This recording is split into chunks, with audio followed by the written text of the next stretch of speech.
చంద్రబింబం లాగా దినాభివృద్ధి చెందుతూ కలవ పూలులాగా కిలకిల నవ్వుతూ చల్లగా ఉండు తల్లి, బంగారు తల్లి, జన్మదిన శుభాకాంక్షలు. హాయ్ బంగారు తల్లి, నువ్వు మా ఇంటికి రావాలని మహాలక్ష్మిలా లక్ష్మీదేవిలా మా ఇంట్లో అడుగు పెట్టాలని ఆ భగవంతుని అడిగావు. నువ్వు మా ఇంటికి వచ్చేస్తావు, అడగగానే దేవుడు వరం ఇచ్చినట్టు వచ్చేస్తావు మా ఇంటికి. అలాగే ఎన్నో పుట్టినరోజులు చేసుకోవాలని మనసారా కోరుకుంటున్నావు భగవంతుని. అడుగులు బుల్లి అడుగులు వేసుకుంటూ మా ఇంట్లో లక్ష్మీదేవిలా తిరగాలని ఆ భగవంతుని అడుగుతున్నావు. త్వరగా వేసే మా బుల్లి అడుగులతోని వచ్చేరా బంగారు తల్లి.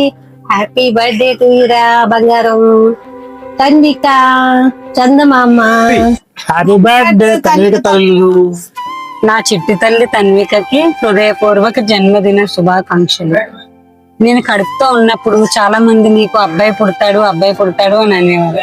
కానీ నాకు ఎక్కడో నమ్మకం నాకు కూతురే పుడుతుంది అని.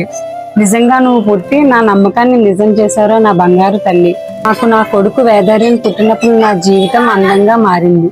కానీ కూతురుగా నువ్వు పుట్టినప్పుడు ఆ అందం ఇంకా రెట్టింపయింది. నేను ఆఫీస్కి వెళ్ళి ఎన్నో పనులతో విసిగిపోయి ఉన్నా, ఎంతో పని ఉన్నా నీ బోసి నవ్వులు చూడగానే ఆ పని అంతా ఎక్కడికో ఎగిరిపోతుందిరా నా బంగారు తల్లి.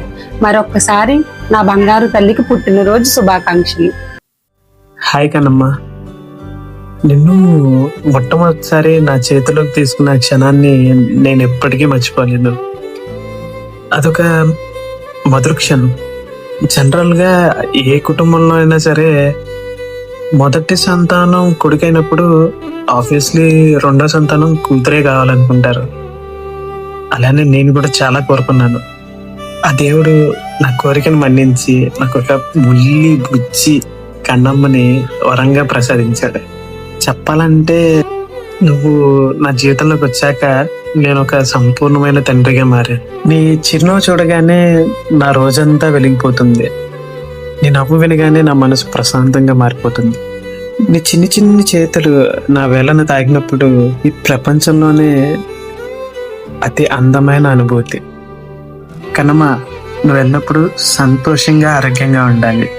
నువ్వు పెద్దయ్యాక నీ కళ్ళన్నీ నెరవేరాలని కోరుకుంటున్నాను. అలానే నా ప్రేమ ఆశీస్సులు నీకు ఎల్లప్పుడూ ఉంటాయి.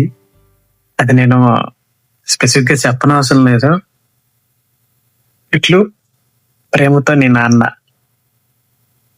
హ్యాపీ బర్త్డే తల్లి.